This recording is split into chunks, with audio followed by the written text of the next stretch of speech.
ఎడమ చేతిని హృదయం మీద పెట్టుకోండి.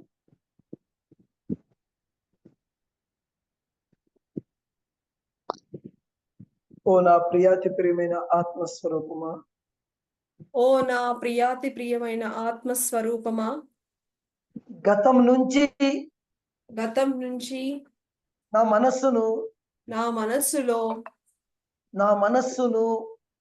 మనస్సును త్రెంచివేయుము.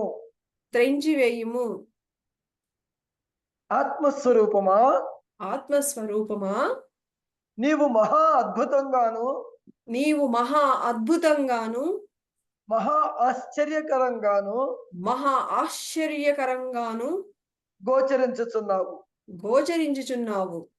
నీకు గల మహిమాన్విత శక్తితో నన్ను గత నమ్మకాల నుంచి విముక్తి చేయుము. నా సంకల్ప శక్తిని స్వేచ్ఛగా బహుముఖ కోణాలలో ఎగురనిమ్ము. నా మనోశక్తికి గల అపరిమిత శక్తిని పరిపూర్ణంగా వినియోగించుకొనుచున్నట్లు సర్వ స్వతంత్రతను ఇమ్ము.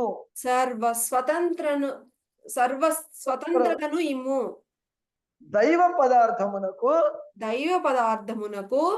వాహనమైన ఈ దేహమునకు కాపాడుము. నీకు గల అద్భుతమైన శక్తితో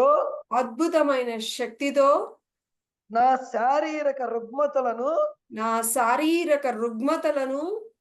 నయం చేయుము. నీకు గల అద్భుతమైన శక్తితో నా శారీరక రుగ్మతలను నయం చేయుము. నా సంకల్ప శక్తికి అనుగుణంగా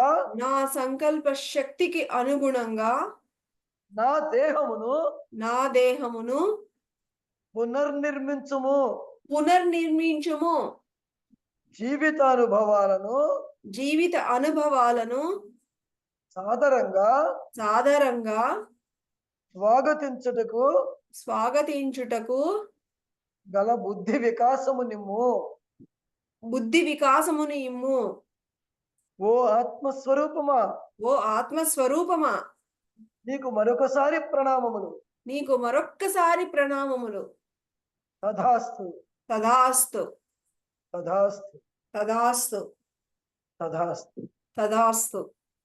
సో బి ఇట్. అమ్మ పైన అది హ్యాండ్ రైజ్ చేసింది, అది ఒకసారి తీసేయమ్మా. Hand raise. Okay sir.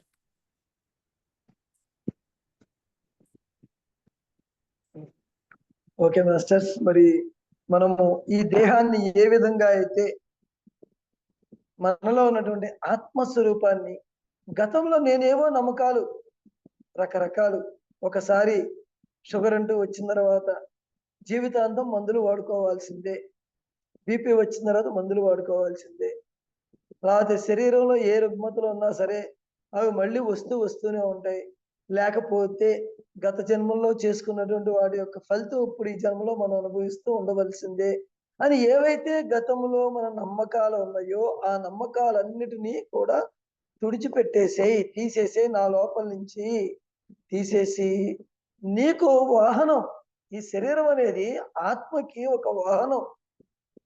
ఈ శరీరం లేకపోతే ఆత్మకి ఎలాగా పదార్థ రూపం ఎలా ధరించి ఇక్కడ ఈ భూమి మీద నడయాడుతూ ఉంటుంది. కాబట్టి ఆత్మకి వాహనం ఈ శరీరం. కాబట్టి ఈ శరీరాన్ని మరి ఎలాంటి రుగ్మతలు లేకుండా నువ్వే కాపాడుకో. నా శరీరాన్ని తిరిగి పునర్నిర్మించు, కొత్తగా నిర్మించు. మళ్ళీ ఈ కణజాలన్నిటినీ కూడా నా గత నమ్మకాలన్నీ తీసివేసి పునర్నిర్మించు. నేను సంపూర్ణ ఆరోగ్యవంతంగా, శాశ్వత యవ్వనంగా అమరత్వాన్ని సిద్ధించుకునేటువంటి ఆ శక్తిని నాకు ప్రసాదించు అని చెప్పని మనం సంకల్పం చేసుకున్నాము.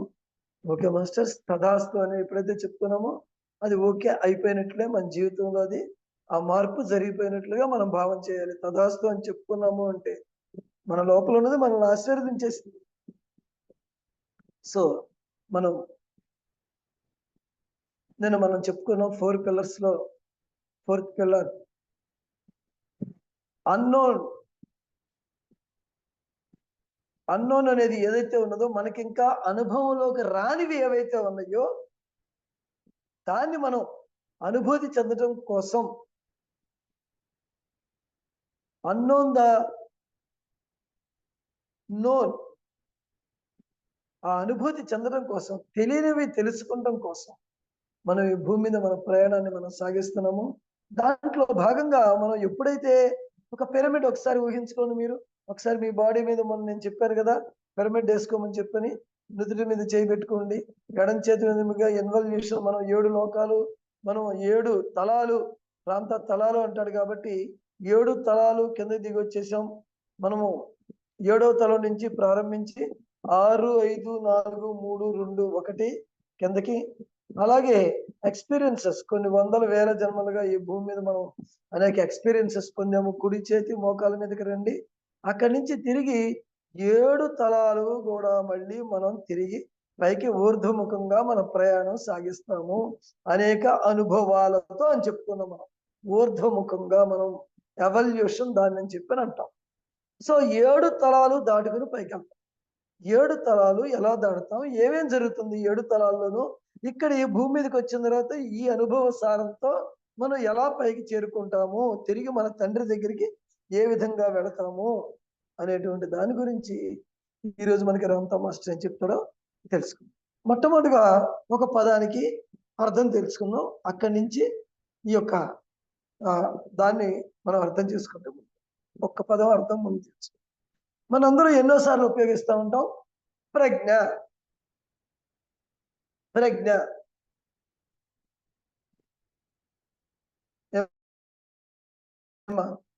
సుజాత అమ్మా, ప్రజ్ఞ అంటే మాస్టర్స్ మీ అందరు కూడా ఒకసారి అన్మ్యూట్ చేసుకుని, సార్ ప్రజ్ఞ అంటే ఏంటి? ప్రజ్ఞ, ప్రజ్ఞ అంటే జ్ఞానము సార్. జ్ఞానం. ఓకే, ఇంకా ఇంకా దానికి అర్థాలు? ఓకే, కంటిన్యూ చేద్దాం. రామ్తా ఏం చెప్పారో చూద్దాం.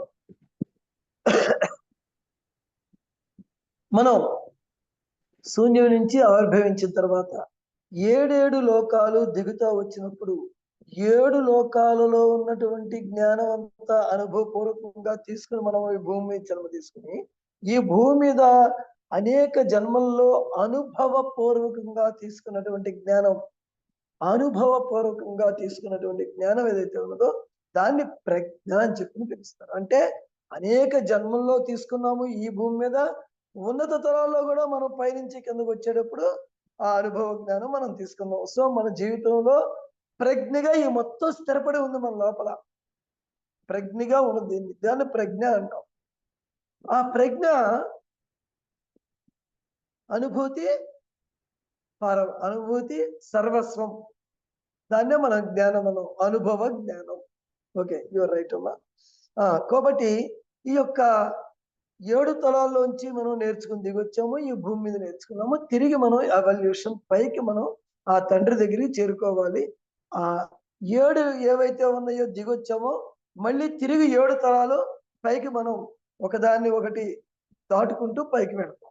ఇక్కడ మనం ఏ జ్ఞానం తెలుసుకుంటే మనం ఆ 7 తలాల్లో ఎక్కడెక్కడికి మనం చేరుకుంటాము, ఈ భూమి మీద మనం వచ్చిన తర్వాత ఏ అనుభవాలు ఏవైతే విశ్వసిస్తూ ఉంటామో అలాంటి తలానికే మనం చేరుకుంటూ ఉంటాం.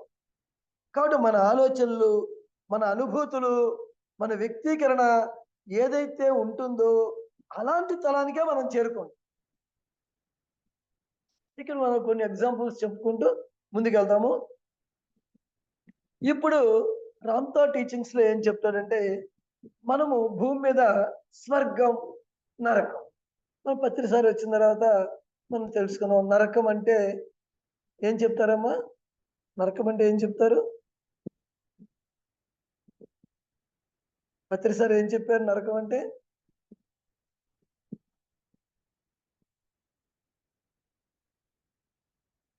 ఉన్నావమ్మా సుమతి, సుజాత సార్. ఉన్నావా?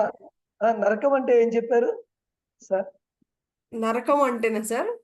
ఆ, ఆ, సార్, పాపాలే రోగాలు అని చెప్తారు. స్వర్గము నరకము అంటే మీరు చెప్పండి సార్, నాకు అంతగా రావట్లేదు.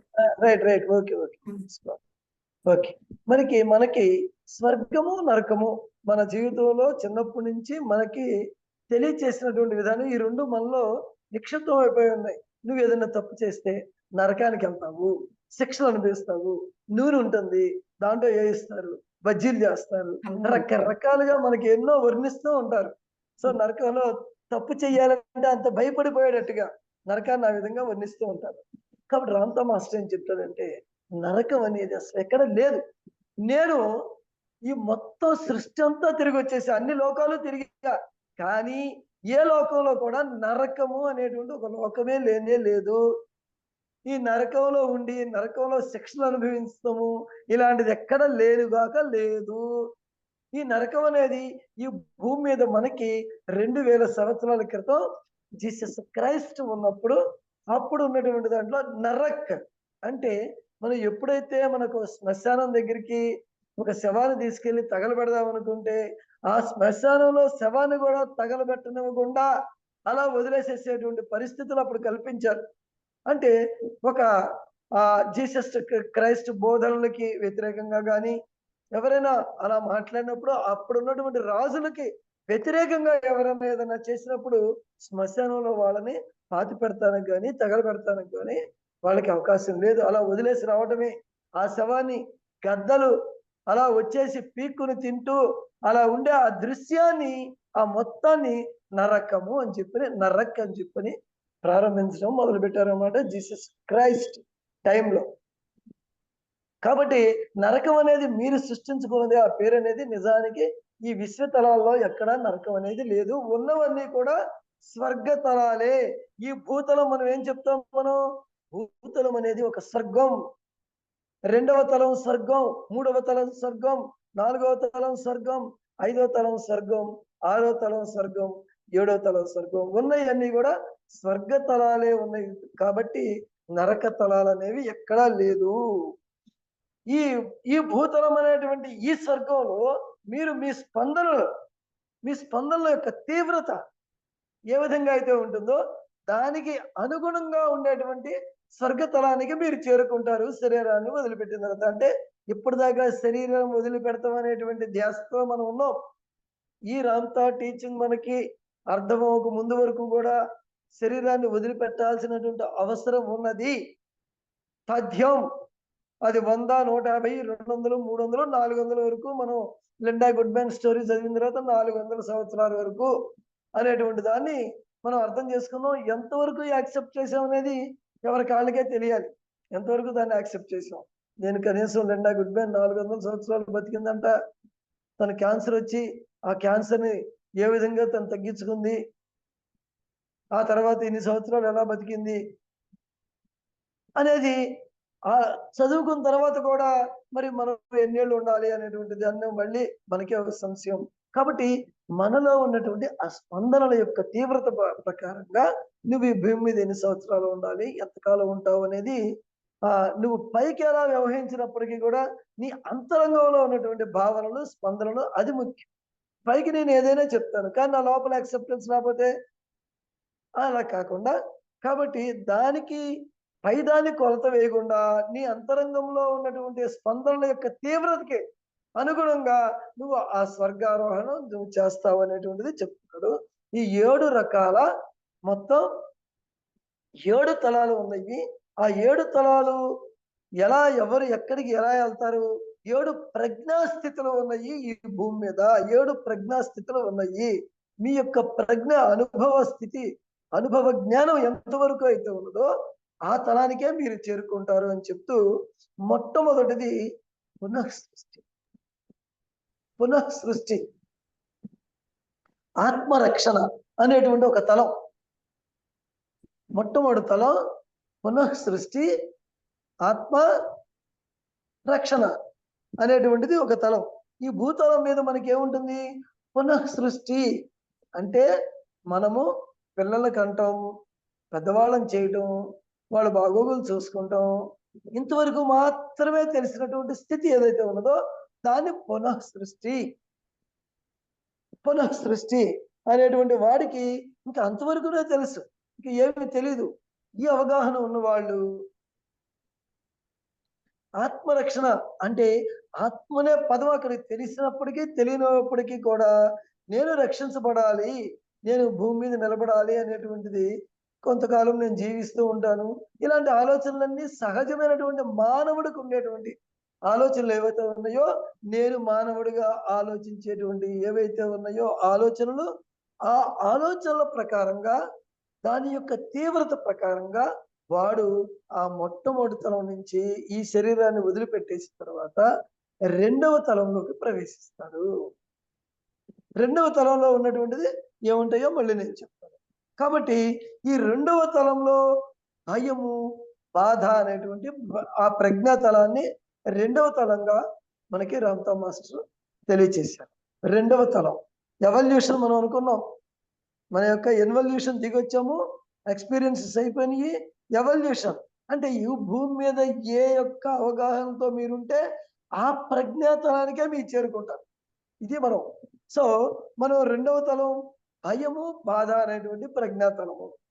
మూడవది శక్తి ప్రజ్ఞాతలం.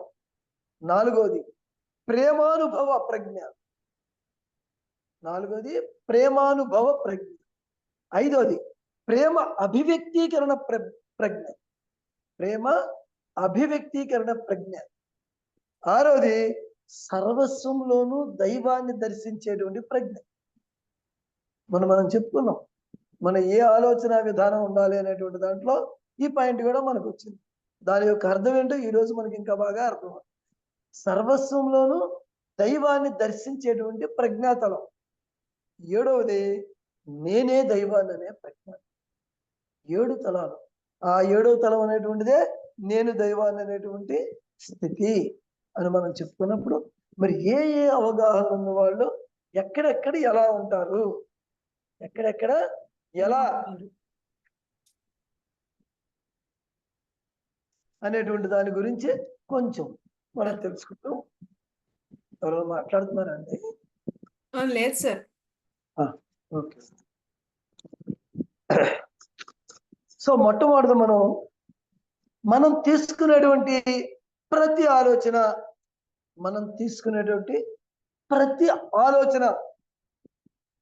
అంటే లోపల నుంచి ఒక ఆలోచన కలుగుతుందని కదా, దానికి ఒక నిర్దిష్టమైనటువంటి ఒక ప్రకంపన, ఒక వేవ్ లెంగ్త్, ఒక రేడియోలో మనకి ఒక్కొక్క ఛానల్, ఒక్కొక్క స్టేషన్ మార్చుకుంటే ఒక నిర్దిష్టమైనటువంటి ప్రకంపన వేగం ఏ విధంగా అయితే ఉండి ఆ రేడియో స్టేషన్ నుంచి ఆ సిగ్నల్ మనకి అంది మనం దాన్ని వింటూ ఉంటామో, అలాగే ప్రతి ఆలోచన, మనకు వచ్చినటువంటి ప్రతి ఆలోచన ఒక నిర్దిష్టమైనటువంటి ప్రకంపన వేగాన్ని కలిగి ఉంటుంది. ఆ ప్రకంపన వేగానికి తగ్గ అనుభూతి మనకు కలుగుతూ ఉంటుంది. ఆ ప్రకంపన వేగానికి తగ్గినటువంటి అనుభూతి మనకి కలుగుతూ ఉంటుంది ఈ భూమి మీద. ఈ ప్రజ్ఞాతలం మీద, ఈ భూమి అనేటువంటి ఈ ప్రజ్ఞాతలం మీద ఏ స్వర్గం, ఇది స్వర్గం అని చెప్పని అనుకుంటున్నాం, ఈ స్వర్గంలో ఏ యొక్క వైబ్రేషన్, ఏ యొక్క ఫ్రీక్వెన్సీ, చైతన్యం తదేకంగా దేని మీద అయితే కేంద్రీకరించబడి ఉంటుందో ఆ ప్రజ్ఞాతలానికి మరొక్కసారి అంత నిర్దిష్టంగా ఎందుకు చెప్తున్నామంటే, ఇక్కడ ఉన్నటువంటి అవగాహన యొక్క ముఖ్యం, ఇక్కడ ఉన్నటువంటి అనుభూతి ముఖ్యం, ఇక్కడ మనం తీసుకున్నటువంటి జ్ఞానం యొక్క విలువ. అలాంటి ప్రజ్ఞాతలానికే మనం చేరుకుంటాం. సరే, మనము ఈ 1వ ప్రజ్ఞాతలం అని చెప్పని అనుకున్నప్పుడు ఈ భూమి అనేటువంటిది ఒక మొట్టమొదటి ప్రజ్ఞాతలం అనుకుంటే, ఈ భూమి మీద ఎలా ఉంటుందంటే చీకటి, పగలు. చీకటి అనేది మొట్టమొదటి ప్రజ్ఞాతలంలో మాత్రమే ఉంటుంది, ఇక్కడ మాత్రమే ఉంటుంది. చీకటి అనేది మిగిలిన ఉన్నటువంటి 6 ప్రజ్ఞాతలాల్లో ఎక్కడ కూడా చీకటి అనేది ఉండదు. చీకటి అనేది ఈ ప్రజ్ఞాతలం మీద, ఈ భూమి మీద మాత్రమే ఉంటుంది. మిగిలిన తలాల్లో ఎలా ఉంటుందంటే కాంతి, మనమంతా కాంతి శరీర ధారణం. మనమందరం కూడా ఏదైతే మూల చైతన్యం నుంచి ఉద్భవించామనుకున్నామో ఆ మూల చైతన్యంలో ఒక విస్ఫోటనం జరుగుతుంది. ఒక విస్ఫోటనం. ఆ విస్ఫోటనం ద్వారా ఈ మహావిశ్వం అంతా ఏర్పడి ఉంది. ఆ విస్ఫోటనం నుంచి వచ్చినటువంటి ఆ కాంతి ఈ యొక్క శూన్యంలో ప్రయాణం చేస్తూ విద్యుదయస్కాంత తరంగాలుగా మారుతుంది. ఆ విద్యుదయస్కాంత తరంగాలు కూడా ఈ శూన్యంలో ప్రయాణం చేస్తూ ఆ ఎలక్ట్రోమాగ్నెటిక్ వేవ్స్ ఈ శూన్యంలో ప్రయాణం చేస్తూ పదార్థ రూపాన్ని సంతరించుకుంది. ఆ పదార్థం యొక్క సముదాయమే మానవ దేహం, వస్తు రూపం. ఈ మానవ దేహాలు, జంతు దేహాలు ఇవన్నీ కూడా ఆ యొక్క పదార్థం యొక్క సమూహం. కాబట్టి ఈ విధంగా మనం అందరం కూడా కాంతి నుంచి ఉద్భవించినటువంటి వాళ్ళం కాబట్టి ఈ భూమి మీద ఎప్పుడైతే మనము ఒక అవగాహన, కేవలం మొట్టమొదటి చెప్పుకున్నాం మనం మానవుణ్ణి, నేను కేవలం దేనికోసం వచ్చాను భూమి మీదకి, పునఃసృష్టి మాత్రమే. ఇంకా వాడికి అంతకన్నా ఏం తెలియదుగా. ఆ స్థితిలో ఆలోచన వల్ల మనం ఈ యొక్క రెండవ చైతన్య తలంలోకి ప్రవేశిస్తాం. రెండవ చైతన్య తలంలోకి శరీరాన్ని వదిలిపెట్టేసిన తర్వాత ఈ అవగాహనతో ఉన్నవాడు రెండవ చైతన్య తలంలో ప్రవేశిస్తాడు. ఇంకా ఈ మొదటి చైతన్య తలంలో ఏ అవగాహన ఉంటే ఇంకా మనం రెండవ చైతన్య తలంలో ఉంటారు అని చెప్పి అనుకుంటే, మనం ఈ భూతలం మీద ఏ అవగాహన అయినా సరే పొందాలంటే 7వ తలం వరకు కూడా ఈ భూతలం మీదే మనం ఆ అనుభూతిని, ఆ యొక్క జ్ఞానాన్ని మనం పొందాలి. ఇక్కడ ఈ భూమి మీద మన చుట్టూతో అన్ని కూడా పదార్థమే. అది శల్యమైపోయేటువంటి పదార్థాలు. అంటే మన చుట్టూతో ఉన్నది ప్రతిదీ కూడా రూపాంతరం చెందుతూ ఉంటుంది.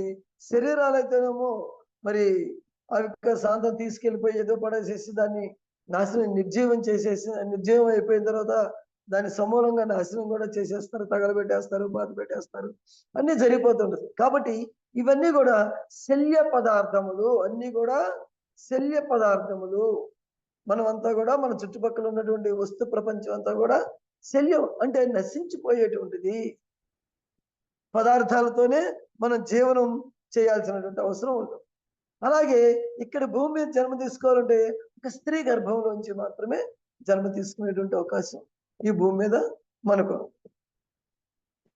కాబట్టి అన్ని చైతన్య తలాల యొక్క అవగాహన ఇక్కడే పొందుపరుచుకోవాలి. కాబట్టి ఇక్కడ ఉండేటువంటి బోధనలు మనకి కొన్ని బోధనలు ఏం చెప్తూ ఉంటాయంటే, నీకు ఒక రక్షకుడు కావాలి, ఒక రక్షకుడు నీకు కావాలి. ఆ రక్షకుడు నిన్ను రక్షిస్తాడు, ఉన్నత లోకానికి తీసుకెళ్తాడు. అలాగే నువ్వు చేసేటువంటి పనుల్లో ఉన్నటువంటి పాపపుణ్యాన్ని స్వీకరిస్తాడు అనేటువంటి నికృష్టమైనటువంటి బోధనలు అని చెప్తాడు రామ్తా. ఈ బోధనల్ని, ఇలాంటి నికృష్టమైనటువంటి బోధనలు చేసేటువంటి వాళ్ళు ఆ రెండవ చైతన్య తలంలో చేరుకుంటారు. అంటే నేను నిన్ను రక్షిస్తాను అని ఎవరైనా చెప్పారు మనకంటే, నేను నీకు రక్షకుడును అని మనకు ఉన్నాయి కదా. దేశంలో ఉన్నటువంటి 198 దేశాల్లో 190 సుమారుగా దేశాలు నేను రక్షకుడిని అనే వాళ్ళు ప్రబోధిస్తున్నాయి. కాబట్టి వీళ్ళందరూ కూడా శరీరాన్ని వదిలిపెట్టిన తర్వాత ఆ రెండవ చైతన్య తలంలోకి ప్రవేశించి అక్కడ మళ్ళీ ఏదో ఒక రక్షకుడు నన్ను వచ్చి రక్షిస్తాడు అనేటువంటి ఆ మత్తులో అలా పడుకుని ఉండిపోతారంట. ఇంకా అక్కడ డొర్లుకుంటూ ఏం చేస్తారో తెలియకుండా ఒక మత్తులో అలా ఉండిపోతారు. కాబట్టి ఇక్కడ ఈ భూమి మీద ఈ తప్పొప్పులు, పశ్చాత్తాపాలు బాధలు, మొట్టమొదటి అనుకున్నాం కదా, ఆ బాధలు, ఇలాంటివి ఏవైతే ఉన్నాయో ఇవన్నీ కూడా ఈ పశ్చాత్తాపము, ఆ తప్పులు, ఈ ప్రత్యక్ష అనుభవాన్ని ఎప్పుడైతే ఇక్కడ నేనున్నాను, నేను రక్షిస్తాను అంటూ మనల్ని బోధించేటువంటి ఆ బోధనలు అందరూ కూడా వాళ్ళు రెండవ చైతన్యతనంలో దుఃఖములో, పరమ దుఃఖములో, పరమ నికృష్ట స్థితిలో వాళ్ళు ఉండిపోతారు. మేము మేము అంటే రామ్తా లాంటి గొప్ప మాస్టర్స్, సేత్ లాంటి గొప్ప మాస్టర్స్, వీళ్ళందరూ కూడా వాళ్ళని రెండవ చైతన్యతనంలోకి వెళ్ళి, అరే బాబు లేవండ్రా మీరు అని చెప్పినంటే, లేదు లేదు మమ్మల్ని రక్షించేవాడు వేరెవడో వస్తాడు, మీరు కాదు, మీరు దెయ్యాలు రాక్షసులు అన్ని కూడా ఇక్కడ ఈ భూతలం మీదే, మిమ్మల్ని లేపడానికి దెయ్యాలు వస్తాయి లేకపోతే రాక్షసులు వస్తారు, మీరు లగవద్దని చెప్పని ఇక్కడ టీచింగ్స్ లోనే నేనే వస్తాను, నేనే రక్షకుడు మీకు అని చెప్పని ఏదైతే బలంగా వాళ్ళు చెప్తుంటారు, అప్పుడు గొప్ప గొప్ప మాస్టర్స్ వచ్చినా కూడా మేము లగవము అని కొన్ని కోట్ల సంవత్సరాలు అలాగే ఎలాంటి ఉన్మాద స్థితిలో ఉంటారంటే అలాంటి ఉన్మాదమైనటువంటి స్థితిలో వాళ్ళు నికృష్టంగా ఉంటారు, కాంతి విహీనులుగా ఉంటారు. ఒక పెద్ద మైదానంలో ఏ పువ్వులు, చెట్లు, ఒక గడ్డి కూడా లేనటువంటి, ఏమీ లేనటువంటి ఆ ఎడారిలో ఎలా అయితే ఉంటుందో అలాంటి దాంట్లో వీళ్ళు దొర్లాడుతూ ఉంటారు. అలాంటి ప్రదేశంలో వాళ్ళు ఎంతో కొన్ని వేల జన్మల పాటు, కొన్ని వేల సంవత్సరాల పాటు, కొన్ని వేల సంవత్సరాల పాటు, అవసరమైతే కోట్ల సంవత్సరాల పాటు అలాగే ఉండిపోతారు. మరణించిన తర్వాత ఇంకా అసలు ఏ జీవితము ఉండదు, మరణించిన తర్వాత ఇంకా జీవితమే లేదు అనుకునే వాళ్ళు కూడా ఆ తలానికే చేరుకుంటారు. ఇలాంటి తలంలో ఉన్నటువంటి వాళ్ళని మేము కొంతమంది లేపాము, ఎంతో మందికి ప్రయత్నం చేయగా అతి కొద్ది మంది మాత్రమే దాంట్లోంచి బయటపడ్డారు. కాబట్టి మనము ఇక్కడ ఈ భూమి మీద ఎలాంటి జ్ఞానాన్ని తీసుకుంటున్నాము, ఎలాంటి వారు చెప్పినవి వింటున్నాము, ఇవి మనం ఉన్నత స్థితికి, ఉన్నతమైనటువంటి తలాలకు తీసుకెళ్లేటువంటి బోధనలా, లేదంటే మనల్ని ఒక మత్తు మందులో, ఒక మబ్బులో, ఒక అజ్ఞానంతో బానిసలుగా తయారు చేసేటువంటి బోధనలు మనం వింటున్నామా, అలాంటి పుస్తకాలు చదువుతున్నామా అనేది మనకే మనం అర్థం చేసుకుని ఆ యొక్క దాంట్లోంచి మనం ఇప్పుడే తక్షణమే బయటపడాల్సినటువంటి అవసరం మనకుంది. కానీ మనం కొన్ని పుస్తకాలు చదువుతూ ఉంటాం, కొంత నాలెడ్జ్ ఉంటూ ఉంటాం, కొంతమంది చెప్తూ ఉంటారు, అవన్నీ చాలా సత్యం అనిపిస్తూ ఉంటది. కానీ నిజంగా లోపల వాడికి తెలుసు సత్యం ఏంటో. ఆ సత్యమే మనం అర్థం చేసుకోవాల్సింది. ఉన్నయన్ని స్వర్గతలాలేను, మనల్ని రక్షించేవాడు బయట ఎక్కడా లేడు, నేను ఒక అద్భుతమైనటువంటి జ్ఞానాన్ని తీసుకుంటానికి సిద్ధంగా ఉన్నానని చెప్పి మనం అనుకున్నప్పుడు ఆ జ్ఞానంతో మనం పైకి వెళ్ళాలి. అప్పుడు మాత్రమే ఎవల్యూషన్ అనేది మనం అనుకున్నాం, ఆ దైవం నేననే స్థితిలోనే ఎవల్యూషన్ ప్రారంభం అవుతుంది అని. ఆ దైవం నేననే స్థితిలోకి వెళ్ళాలి. కాబట్టి మనము ఆ రెండవ చైతన్య తలం గురించి ఎంత తక్కువ చెప్పుకుంటే అంత తక్కువ అనమాట. ఏ రక్షకుడో వచ్చి పునరుజ్జీవింప చేస్తానని చెప్పినటువంటి నికృష్టమైనటువంటి బోధనలు, ఎందుకంటే 1-2 సార్లు చెప్పాల్సి వస్తుంది. అలాంటిది మనల్ని ఎవరో వచ్చి రక్షిస్తారు అనేటువంటి ఆ మత్తులో మనం ఆ మత్తు నుంచి బయటపడాలి. అట్లాగే తనకన్నా నాకన్నా గొప్పవాడు, నాకన్నా గొప్పవాడు ఎవరో వచ్చి నన్ను ఉద్ధరిస్తారు అంటే ఇది ఇంకా మిగిలిన వేరే వాళ్ళకి కూడా మనం అప్లై చేసుకుని ఎవరికి వాళ్ళకి అర్థమవుతుంది ఎవరిని మనం ఉన్నతుడుగా అనుకుంటున్నాము, ఎవరినైతే నాకన్నా గొప్పవాడు అనుకుంటున్నామో, ఎవరి నుంచి అయితే నిన్ను నువ్వు తక్కువ చేసుకొని చూసుకుంటున్నావో ఆ ఆలోచన విధానాన్ని మార్చుకోమని చెప్పి చెప్తున్నారు అన్నమాట. కాబట్టి ఈ భూమి మీద మనం మరణించడానికి ముందే ఇలాంటి బోధనలు అన్నీ కూడా ఎన్నో మనం వింటూ ఉన్నాం. కాబట్టి ఆ రెండవ తలంలో ఉన్నటువంటి ఆత్మలు ఎట్టి పరిస్థితుల్లో నిద్ర నుంచి లేవటానికి ఒప్పుకోము. ఒక భయం ఉంటుంది, ఒక భయం ఏర్పడుతుంది. ఎక్కడ వచ్చి మనల్ని ఎవరో నిద్ర లేపితే నేనేమైపోతానని ఆ తలంలో కూడా ఈ భయమే వెన్నాడుతూ ఉంటుంది వాళ్ళకి. అక్కడి నుంచి మనం ఆ భయము, బాధ అనేటువంటి రెండవ తలం నుంచి మూడవ తలం చేరుకోవాలంటే ఏ ఆలోచన సంవిధానం మనం ఇక్కడ తీసుకోవాలి? బలం, శక్తి. బలము, శక్తి సంబంధించినటువంటిది మూడవ చైతన్య తలం. బలం అంటే ఏంటి మనకు తెలుసు కదా, మొరటు బలం, పాశవిక బలం. ఈ రెండు ఉన్నా లేకపోయినా కానీ ఈ రెండు మొట్టమొదటి స్థాయి, ఒకటో చైతన్యం రెండో చైతన్య స్థాయిలో ఉంటాయి అవన్నీ కూడా. ఇక్కడ మూడో చైతన్య స్థాయిలో మొరటుతనం ఉండదు, కానీ అతి బలీయంగా సన్నగా మనిషి దగ్గర ఎత్తు లేదు, ఏమీ లేదు, పేలగా ఉన్నాడు, అయినా సరే తను ఎంతో అద్భుతమైనటువంటి ప్రబోధాలతో మనల్నందరినీ ఆకట్టుకుని ఒక నాయకుడిగా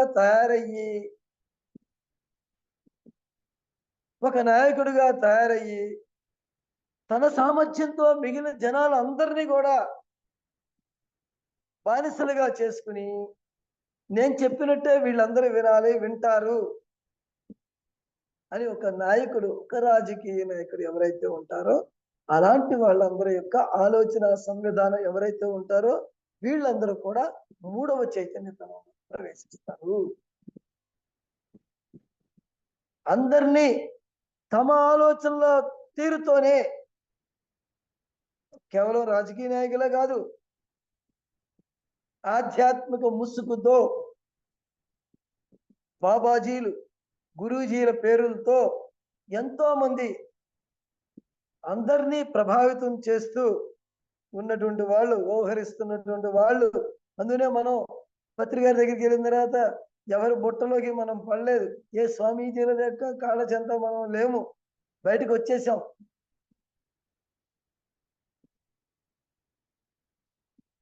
కాబట్టి ఇలాంటి మత్తులో ఉన్నటువంటి వాళ్ళందరూ కూడా మూడవ చైతన్య తలానికి చేరుకుంటారు. ఆ మూడవ చైతన్య తలం రెండవ చైతన్య తలం కన్నా కూడా కొంచెం ఎక్కువగా, కొంచెం కాంతితో అలా ఒక నార్మల్ గా ఉన్నట్టుగా ఉంటుంది. అది కూడా స్వర్గమే. ఆ స్వర్గతలాన్ని చేరుకుంటాం. ఈ జ్ఞానంతో ఉన్నవాళ్ళు, నేను చెప్పిందే అందరూ వినాలనేటువంటి శక్తి ఎవరికైతే ఉంటాయో ఆ ప్రజ్ఞా పాఠవాలు మనం అవి కూడా స్వీకరించేసి ఆ ప్రకారంగానే మన ఆలోచనలు కూడా రూపుదిద్దుకుంటే మనం ఖచ్చితంగా మనల్ని ఎక్కడ తీసుకెళ్తారు వాళ్ళు, వాళ్ళని నమ్ముకుంటే తీసుకెళ్ళి అక్కడ నట్టేట్లో ముంచారని చెప్పని అక్కడ ముంచేస్తారు మనల్ని. అక్కడి నుంచి మనం మరింత ముందుకు వెళ్ళి మన ఆలోచన విధానంలో మనం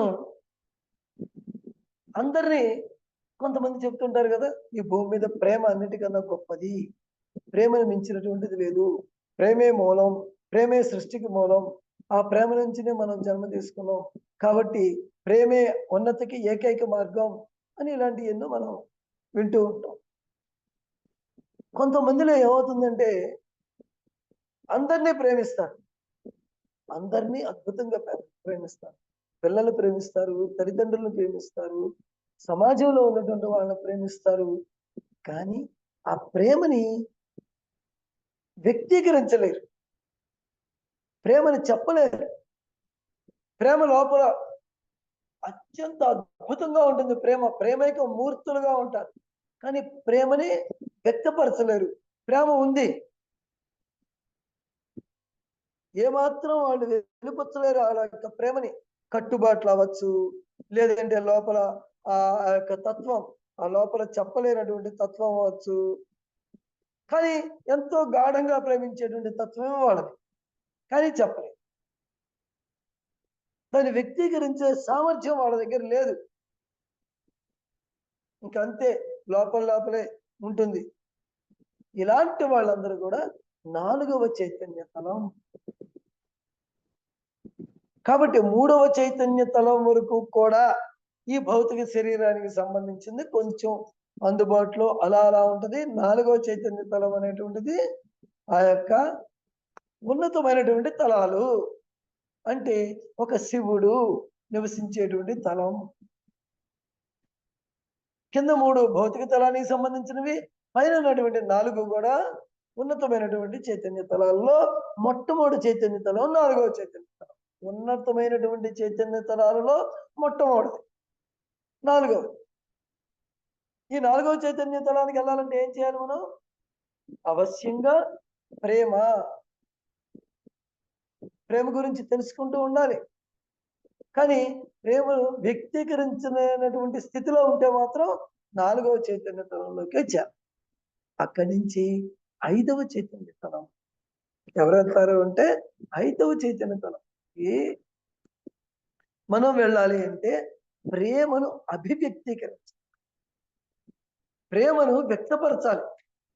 అంటే నేను కబుర్లు చెప్పేటువంటి ప్రేమ కాకుండా అందరిలో నాకున్న దాన్ని పంచిపెడుతూ, లేకపోతే నాకున్న జ్ఞానాన్ని నేను ఇతరులకి ఇస్తూ, నా ప్రేమను నా పిల్లల పట్ల, నా తల్లిదండ్రుల పట్ల మాటలు చెప్పడం కాకుండా చేతల్లో చూపించడం ఉంటాం కదా, దాన్ని అభివ్యక్తీకరించటం. ఎవరైతే ఈ ప్రేమను అభివ్యక్తీకరించడం అనేటువంటి సుగుణాన్ని కలిగి ఉంటారో వాళ్ళు 5వ స్వర్గతలంలోకి ప్రవేశిస్తారు. మనం అందరం అనుకుంటాం కదా, స్వర్గం అని. ఇప్పటిదాకా 5 స్వర్గాలు 7 స్వర్గాలని మనకు తెలియని ముందు ఒక స్వర్గం, ఒక నరకం ఉంది కదా. ఆ స్వర్గమే ఈ 5వ తలమైనటువంటి స్వర్గం. దీన్ని ఆ స్వర్గంలో ఎలా ఉంటుంది అంటే, ఎందుకు అంత గొప్పగా మనకి ఊహలో చెప్పారు అంటే, అందరూ కళ్ళు మూసుకోండి, ఒకసారి నిలువుగా కూర్చోండి, నిటారుగా కూర్చోండి. నేను చెప్పేది ఉంటే ఉండండి, నిటారుగా కూర్చోండి. 5వ చైతన్య తలం యొక్క వర్ణన.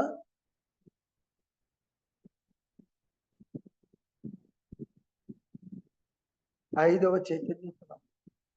5వ చైతన్య తలం. మేలిమి బంగారు కాంతుల పారవశ్యం. మేలిమి బంగారం ఒక్కసారి గుర్తు తెచ్చుకోండి. మేలిమి బంగారం ఏ విధమైన కాంతితో ఉంటుందో, ఏ రంగుతో అయితే ఉంటుందో, ఆ మేలిమి రంగు బంగారపు వర్ణం ఏ విధంగా అయితే ఉంటుందో అలాంటి రంగును ఒకసారి మీరు భావన చేయండి. ఒక నిమిషం టైం తీసుకోండి. మీకున్న మేలిమి బంగారం యొక్క రంగు ఏ విధంగా ఉంటుందో దాన్ని భావన చేయండి. దాన్ని భావన చేసి ఆ యొక్క మేలిమి రంగు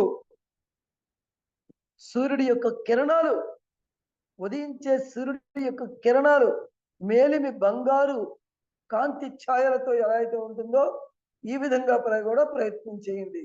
ఉదయించే సూర్యుడి యొక్క లేలేత కిరణాలు ఏ మేలిమి బంగారపు వర్ణతో ఉంటాయో ఆ వర్ణపు రంగులు, దాన్ని ఒకసారి భావన చేసుకోండి. ఆ యొక్క స్వర్గంలో ఉన్నటువంటి అన్ని వస్తువులు తన సహజమైనటువంటి కాంతి నుంచి తో పాటుగా ప్రతి వస్తువుకి ఒక బంగారపు కాంతి కిరణం, కాంతి ముసుగు వేస్తే ఎలా ఉంటుందో, తన లోపల ఉన్నటువంటి ఆ వస్తువు యొక్క సహజ కాంతి నుంచి కాకుండా దానికి ఒక బంగారపు మేలిపి ముసుగు వేస్తే ఏ విధమైనటువంటి కాంతి బయటకు వస్తుందో అలాంటి కాంతి. ఆ కాంతికి ఒక సుస్వరం వినిపిస్తున్నట్లుగా, కాంతిలోంచి ఒక స్వరం, ఒక శృతితో వినిపిస్తున్నట్లుగా మీరు భావన చేయండి. ఆ కాంతిలో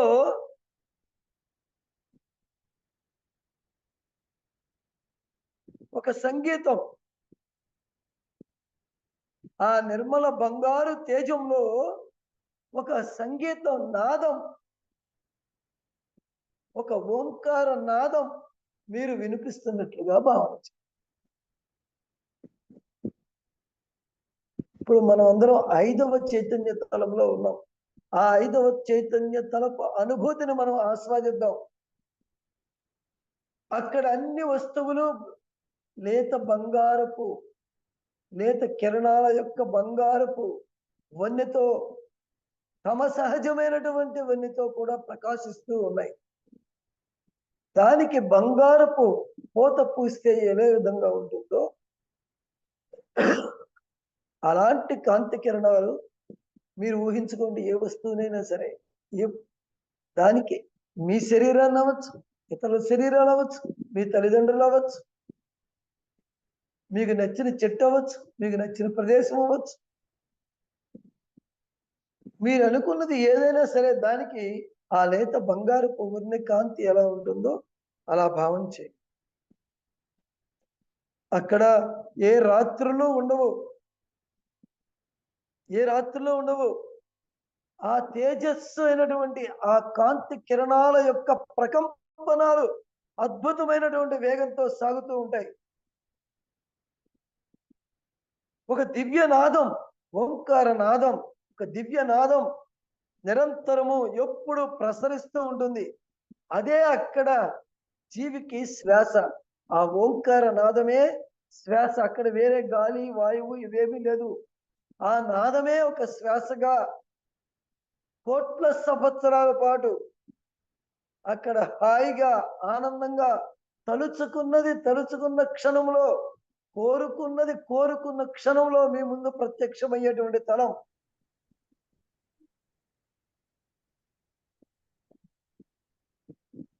అక్కడ మీరు ఆ స్థితిలో ఏది కోరుకున్నప్పటికీ, అంటే ఏది తలుచుకున్నప్పటికీ, తలుచుకోగానే, మీరు కోరుకోగానే మీ ముందు ప్రత్యక్షం అవుతుంది అలాంటి తలం.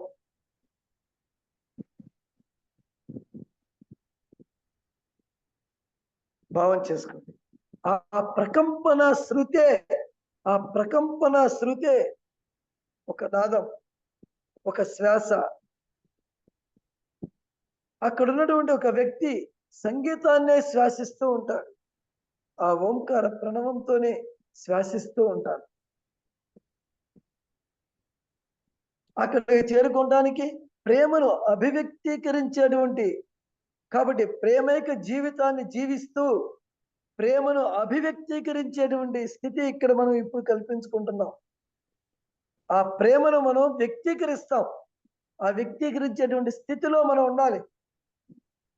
పదాల నుంచి పదాలు చెప్పడం కాదు, ఆ పదాలని మనం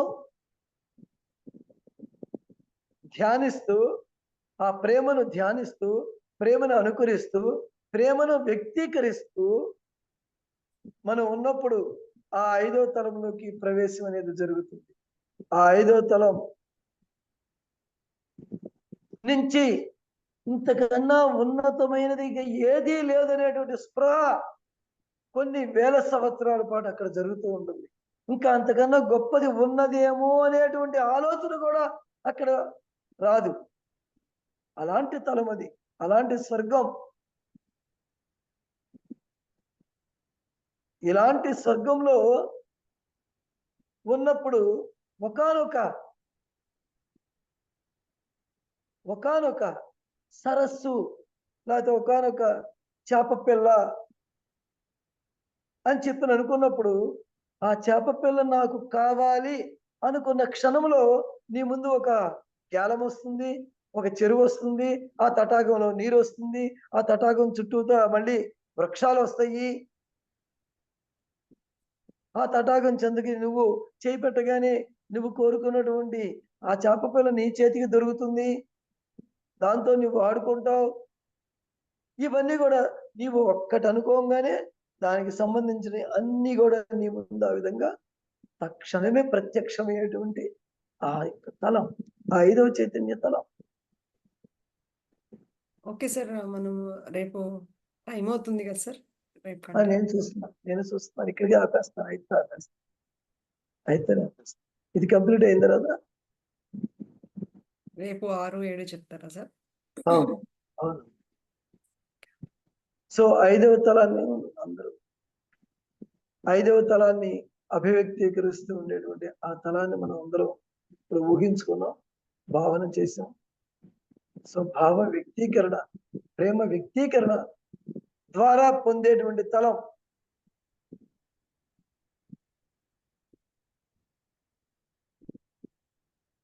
ఓకే మాస్టర్స్. ప్రధానంగా మామూలుగా వచ్చేసి మామూలు ప్రదర్శన వచ్చేసి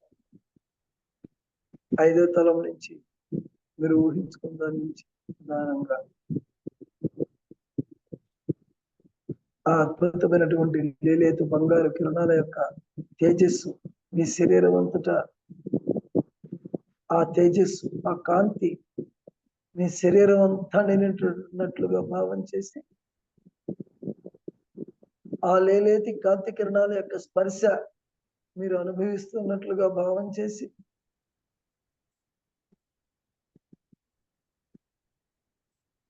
ఓకే మాస్టర్స్ ప్రధానంగా కలుపుతాం.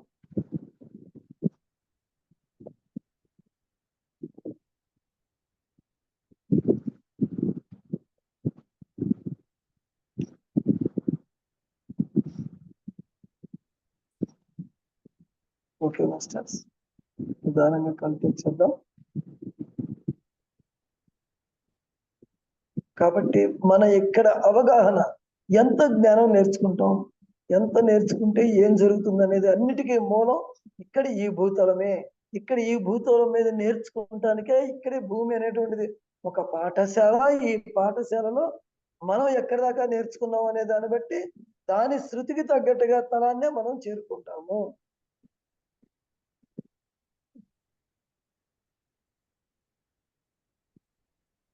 Okay master. Okay sir.